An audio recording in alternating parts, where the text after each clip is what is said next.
꽝 리넛 코코넛. 자, 두 번째, 이 책을 통해서 제가 마음에 남았던 거 두 번째는 적성입니다. 진짜 놀이는 아이가 자신 스스로를 살아갈 수 있도록 도와줍니다. 요즘에 아이들은 엄마가 하라는 대로, 아빠가 하라는 대로, 선생님이 하라는 대로 끌려다니는 공부, 놀이, 생활을 합니다. 근데 이러한 생활 또는 이러한 놀이를 통해서는 아이가 자신이 뭘 잘하는지, 자신이 뭘 하고 싶은지, 자기가 뭘 되고 싶은지를 발견하기가 쉽지가 않습니다. 즉, 적성을 발견하는 게 쉽지 않다라는 거죠. 혹시 여러분 아이들이 너는 꿈이 뭐야? 모르겠는데요. 너 뭐 잘해? 모르겠는데요. 뭐 되고 싶어? 글쎄요 라고 한다면 여러분 한번 깊이 한번 진지하게 생각을 해봐야 될 것입니다. 나는 우리 아이와 놀이를 안 해줬는가? 만약에 해줬다면 나는 내가 해준 놀이가 가짜 놀이였는가? 한번 진지하게 생각을 해봐야 될 거예요. 이 책의 저자는 진짜 놀이는 아이로 하여금 자기 스스로를 알게 해주고 자기 스스로의 삶을 살 수 있도록 도와준다라고 말하고 있습니다. 그러면 진짜 놀이가 무엇인가? 이런 게 진짜 놀이입니다.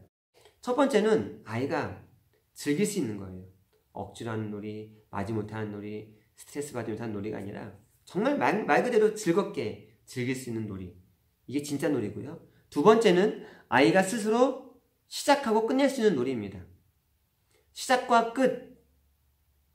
이게 또 선택하는 거 하나하나가 끝없이 부모로부터 어떤 그런 요구 또는 권면 또는 부모로부터의 어떤 지시가 계속 이루어지는 놀이라고 한다면 시작, 선택, 끝. 아이 스스로 할 수 없는 놀이가 되겠죠. 이거는 진짜 놀이라고 할 수가 없다고 합니다. 가짜 놀이라는 거예요. 아이가 스스로 할 때 아이는 행복해합니다. 이 책에서 나온 내용 중에 하나인데요. 선생님이 이런 말을 합니다. 블록을 가지고 놀아 라고 했을 때 아이는 블록을 갖고 놉니다. 그리고 20분 후에 자 이제 다른 거 놀고 싶으면 놀아 라고 하면 아이들이 곧바로 놓고선 다른 거 놀러 간다고 합니다. 근데 이 아이들에게 여기서 너희가 하고 싶은 대로 해 라고 하면 거기서 또 블록방이니까 당연히 블록을 갖고 놀아요. 근데 20분 후에 다른 데 가서 놀아줘 그렇게 얘기를 해도 거기에 몰입해서 계속 그거 갖고 스스로 즐겁게 놀이를 했다라는 그런 결과 보고를 하고 있습니다. 무엇을 얘기하고 있냐면 아이가 스스로 원해서 하고 싶은 걸 할 때 그 놀이가 진짜 놀이가 될 수 있다는 거예요. 부모가 이거 해볼래? 저거 해볼래? 이거 해보면 어떨까? 이렇게 해서는 진짜 놀이가 될 수 없다라는 겁니다. 너는 뭘 갖고 놀아볼래? 오늘은 뭐 해볼래? 이런 놀이, 진짜 놀이라는 거죠. 세 번째 진짜 놀이는 어떤 목적을 이루려고 하는, 이런 뭔가를 이루려고 하는, 얻으려고 하는 목적이 없는 놀이. 이게 진짜 놀이라는 거죠. 요즘에 많은 부모님들이 하는 것 중에 하나가 뭐냐면 어차피 노는 거, 시간이 한정돼 있으니까 아이들을 위해서 학습 효과를 한번 만들어 보자. 그래가지고 놀이에다가 한자 공부, 놀이에다가 영어 공부, 놀이에다가 무슨 받아쓰기 공부 이렇게 여러 가지 학습 효과를 창출하려는 이런 놀이를 하는 경우가 많은데 그건 진짜 놀이라고 할 수가 없다고 합니다. 아이는 그걸 놀이라고 여길까요? 아니면 그거를 일이라고 여길까요? 아마 놀이보다는 일이 더 클 겁니다. 스트레스가 되는 거죠. 그건 놀이가 될 수 없어요. 놀이는 말 그대로 내가 즐길 수 있고 내 마음껏 실패도 해보고 성공도 해보고 그 모든 것들이 나에게 스트레스가 되지 않고 실패까지도 즐거워할 수 있는 게 놀이가 되어줘야 하는데 학습을 하게 되어지면 일단 아이가 긴장을 하게 되겠죠. 내가 이걸 맞춰야 되는데 스트레스 받고 긴장하고 실패하면 틀리는 거잖아요. 안 되는 거예요.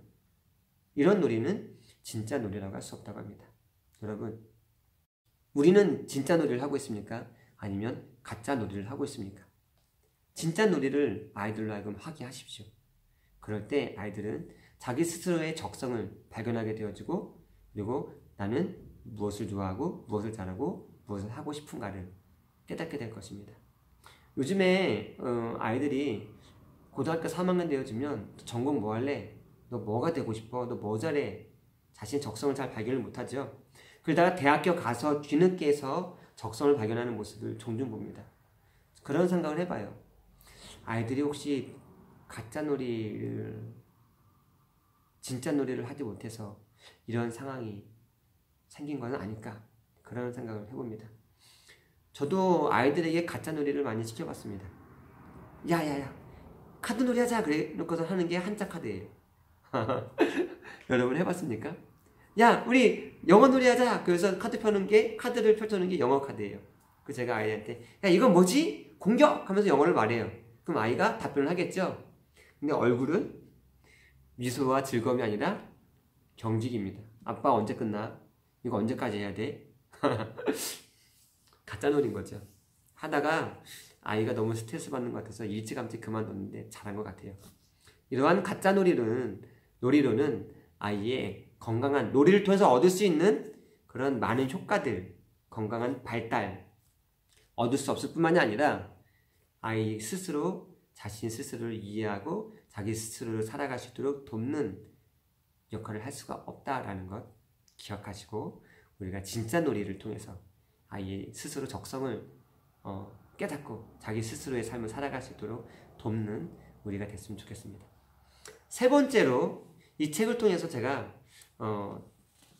얻게 되어진 것은 연령별 발달입니다. 연령별 발달. 이 아이가 연령별로 이 뇌가 발달하는 단계가 있잖아요. 그리고 그 단계에 맞춰서 놀이가 그렇게 진행되어진다면 이 아이에게 큰 도움을 줄 수 있다는 겁니다. 뭐 예를 든다면 출생 후 24개월, 이때는 오감이 발달하는 단계입니다. 그래서 아이들이 무슨 물건을 얻으면 무조건 입으로 들어가죠. 먹어보고 뭐 만져보고 비벼보고 오감이 발달하는 단계예요. 이때는 감정이 발달하는 시기이기 때문에 이 아이에게 이 감정 케어하는 부분, 감정이 발달할 수 있도록 해주는 거, 그게 좋고요. 밀가루 반죽이나 뭔가 이렇게 만져보고 먹어보고 할 수 있는 이런 놀이가 좋습니다. 그리고 25개월부터 48개월, 이때는 뇌량이 발달합니다. 좌뇌와 우뇌 사이에 있는 이 뇌량이 발달합니다. 그래서 좌뇌와 우뇌가 서로 교류가 활발해지기 시작하는 거예요. 정보가. 이때 아이들은 사실이라는 것을 분별하게 됩니다. 엄마의 말을 듣고 이해하고 엄마의 얼굴 표정을 보면서 저게 사실인가 아닌가를 이해하는 시기다라는 겁니다.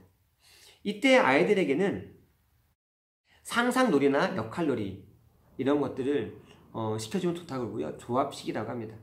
한 가지 팁은 이때 여러분 아이들에게 수영이나 또는 악기를 가르치십시오. 뭐 잘하는 거는 중요하지가 않아요. 한번 해보는 거예요. 음악을 내가 아는 걸 몸으로 직접 해보고, 그리고 수영도 해보고.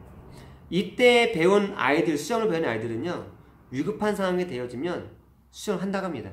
커서 수영 배운 아이들은 당황하는 상황 속에서 수영이 잘 안 될 수가 있는데, 이때 배운 아이들은요, 수영이 돼요. 그리고 이제 악기를 이때 배우면 이 뇌량이 발달하는데 아주 큰 도움을 준다고 합니다. 이 자신이 알고 있는 그거를 표현하고 손을 막 움직이고 하는 이런 부분에 있어서 상당히 도움이 됩니다. 물론 조건은 아이가 너무 스트레스 받지 않는 상황에서 즐겁게 배울 수 있다면 한번 해보면 도움이 될 것입니다. 그리고 48개월부터 만 6세까지, 이때는 전두엽이 발달하는 시기고요. 학습을 할 수 있는 능력이 점점 준비되어지는 시기라고 합니다. 그래서 이때는 역할놀이를 하면 좋다고 합니다. 역할놀이. 난 아빠 역할, 엄마 역할, 의사 역할. 그래서 자신이 알고 있었던 것들을 실제로 한번 해보는 거죠. 그리고 친구들과 함께하는 협동놀이가 이때는 가능해진다고 합니다. 근데 제가 이 내 연령별 뇌 발달에서 제가 다시 한번 마음속에 새겼던 게 뭐냐면, 이 책에서도 하는 얘기가 있어요. 만 6세까지 학습 능력이 준비되어지는 기간이고 전두엽이 발달되는 기간이기 때문에 절대로 선행학습 시키지 마십시오라는 얘기합니다. 요즘 아이들이, 우리나라 아이들 경쟁시대에 그 스펙 때문에 놀이터가 아닌 학원으로 떠밀려버렸잖아요. 그리고 엄마들도 힘들면서도 그거를 포기할 수가 없는 거예요. 내 아이가 낙오자가 될까봐. 근데 여러분, 결코 이게 아이를 건강하게, 똑똑하게, 그리고 정서적으로, 사회적으로, 또 문제 앞에서도 건강한 아이로, 당당히 해결할 수 있는 아이로 키우는 방법이 아니다라는 겁니다. 우리가 흔히 말하는 ADHD, 과잉행동, 주의력 결핍, 과잉 행동 장애, 그리고 틱장애, 학습장애. 이것은 제가 이렇게 여러 책을 보면서 느끼는 건데 딱 요약하면 딱 세 가지. 이 세 가지가 문제인 것 같아요. 하나, 텔레비전이나 스마트폰. 두 번째, 놀이를 빼앗긴 거죠. 아이가 놀이를 하지 못해서 부정적인 감정들을 해소하지 못하는 겁니다. 세 번째, 이게 바로 선행학습입니다. 이 책의 저자가 그런 얘기를 하더라고요. 이 뇌가 충분하게 학습 능력이 발달되어지지 않은 그 시기에 이 아이에게 학습을 시키면 이 아이가 뭐 감정적인, 뭐 정서적인 부분이 발달해야 되고 뇌량이 발달해야 되고 뇌세포가 증식되어지면서 그 나이의 연령대에 발달되어져야 하는 그 뇌가 있는데, 뇌의 부분이 있는데 학습적인 부분을 계속 하다 보니까 그 부분이 발달되어지지 않는다고 합니다. 그러면 발달의 부균형이 일어나겠죠. 뿐만이 아니라 그 스트레스 때문에 제가 지금 잘 기억이 안 나는데요. 어떤 호르몬이 분비가 되어져서 그 호르몬이 뉴런들을, 그러니까 뇌세포를 파괴시킨다고 합니다. 그래서 오히려 이 아이의 학습 능력이 퇴화되고 또 뇌의 발달이 저하되어지는 경우가 흔하다라는 거예요. 그 중에 하나가 주의력 결핍 및 과잉 행동장애, ADHD, 틱장애, 학습장애 등. 그리고 어려서부터 이렇게 거의 아이가 하기 싫고 스트레스 받아하는 그 상황에서도 거의 뭐 강제적으로 무리하게 학습을 시키면 아이들이 공부에 대해서 학을 띠게 될 겁니다. 여러분, 선행학습이 좋은 건 아닙니다. 학습을 시켜도 만 6세, 그러니까 최소한 만 5세까지는 하지 말라고 강조를 합니다. 최소한 만 5세까지는. 그리고 만 6세가 되어지면 학습할 수 있는 능력이 뇌가 준비되어지니까 초등학교 때부터 공부를 하는 게 맞는 거죠. 그러면 아이가 그때는 충분히 학습할 수 있는 뇌가 준비되어져 있기 때문에 그거를 받아들이면서 그러한 부정적인, 불균형적인 뇌 발달이 생기지 않을 겁니다. 덜 생기겠죠. 건물을 지을 때 기초가 단단해요. 위에다 뭘 세워도 무너지지 않는 건물이 될 것입니다. 그 아이들의 뇌가 발달되는 과정 속에서 기초가 단단해요.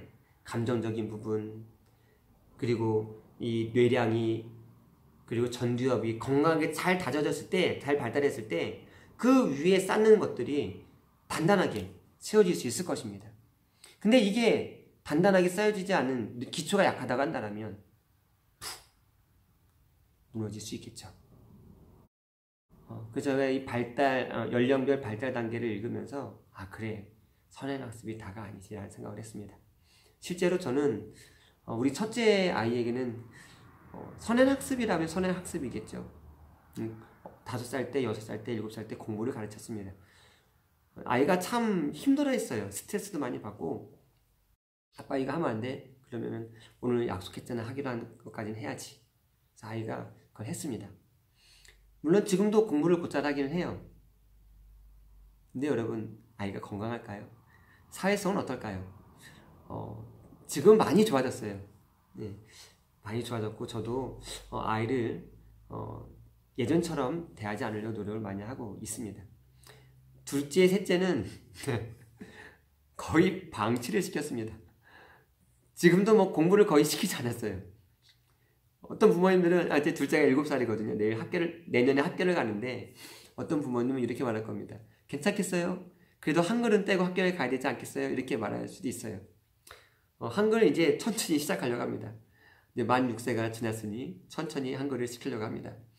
근데 별로 걱정되지 않아요. 오히려 아이가 되게 정서적으로요, 안정되고요. 그리고 친구들과의 교제나 사회성, 집단성이 상당히 좋아요. 그 모습을 보고선 야, 그래, 저게 일단 중요하지, 이런 생각을 하게 됐고요. 그리고 이제는 뭐 아니면 이제 좀 더 있다가 시킬 때 그 아이를 잘 설득해서 이제 시키려고 합니다. 만 3세에서 6세 이때 예절 교육을 시켜야 된다라고 이 책에서 소개하고 있는데요. 그때 예절 교육을 시키지 않으면 골치 아파집니다. 초등학교 아이들은 발달 과업상 이 아이들을요, 이제 혼내면 안 돼요. 매를 대면 안 되고 말로 설득해야 되는 단계인데 예절 교육이 안 되는 아이들을 말로 설득할 때 한계가 있습니다. 그래서 아이들은 만 3세에서 6세 때, 만 6세, 그러니까 7세죠. 그때까지 저는 회초리를 대야 된다고 생각을 합니다. 단 정해진 한에서 그리고 감정이 개입되지 않게 내가 회초리를 댈 수 있다면. 우리나라 옛날 서당 교육은 회초리를 썼거든요. 이유가 뭐냐면 그 아이의 인성은 내가 믿지만 그 아이의 습관은 믿을 수 없다라고 해서 회초리를 들었습니다. 저는 공감하는데요. 근데 요즘에 이 부모님들이 회초리를 들다가 감정에 섞여서 아이를 막 때려잡잖아요. 이게 문제가 되는 거죠. 때려잡지 않아도 감정에 섞여서 아이를 때리면 아이는 상처받고 다칠 수가 있습니다. 제가 이 얘기는 뭐냐면 아이에게 예절 교육을 시켜야 된다는 거예요. 부모에 대한 권위를 인정하는 아이가 되게 해야 그 만 3세에서 6세 발달 과업을 완수할 수 있습니다. 그때 그게 되면 초등학교 갔을 때 아이들을 말로 설득할 때 아이들이 이걸 잘 받아들일 수 있을 거예요. 근데 이게 안 되면, 부모에 대한 권위가 서지 않으면 아이가 부모를 무시해요. 자기가 왕이에요. 왕제예요. 그러면 초등학교 가서 아이들을 말로 설득해야 될 때 아마 설득이 잘 안 될 겁니다. 다 큰 애를 때리려고 하니, 회초리를 대려고 하니 애들도 더 기를 쓰겠죠. 반항하겠죠. 이때 그런 교육이 선행되어지면 아주 좋을 것 같습니다. 자, 오늘은 여기까지. 그러면 우리 한번 한 주간 동안 실천사항을 가지고 실천해 봤으면 좋겠습니다. 하루에 10분 이상씩 놀아주기. 양보다도 질이 중요하다라고 이 책에서도 계속 강조하고 있는데요. 바쁜 우리 이 세대에 시간이 없잖아요. 최소한 10분씩은 놀아주기. 엄마도 아빠도 각자 10분씩 놀아주기. 해봤으면 좋겠습니다. 노는 방법은 여러 가지가 있어요. 양말놀이, 아빠 양말 벗겨주기, 양말 권투, 양말 던지기, 여러 가지가 있죠. 그리고 신문놀이, 신문 찢기, 뭉쳐서 공 만들기, 그리고 신문공으로 볼링하기, 또는 신문으로 종이 접기, 이런 놀이도 있고요. 얼마든지 우리가 생각해 볼 수 있습니다. 간단한 놀이들, 상자로 집 만들기나 만드는 것도 할 수 있을 거고요. 바깥에 나가서 모래에다가 그림 그리기도 할 수 있을 것이고요. 우리가 바쁘지만 하루에 10분 자녀와 놀아주기. 엄마만 노는 육아를 하는 게 아니라 아빠도 놀아주기. 그리고 가짜 놀이가 아닌 진짜 놀이 해주기. 선행학습이 중요한 게 아니라 아이를 하여금 즐겁게 놀 수 있도록 해주는 거. 그래서 건강한 뇌가 준비될 수 있도록 도와주는 거. 한번 해봤으면 좋겠습니다.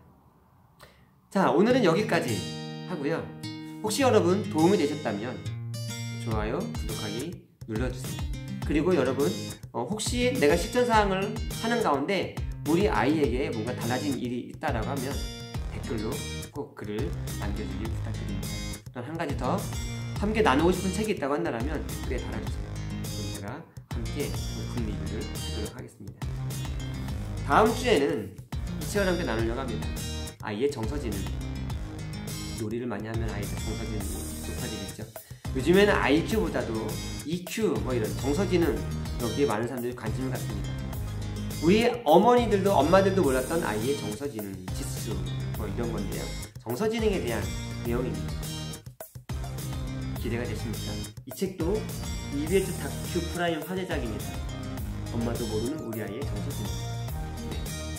기대하는 마음으로 다음 주에 다시 한번 만나보도록 하겠습니다. 행복한 자녀 교육이 이루어지는 그날까지 우리 같이 파이팅 해봅시다. 파이팅!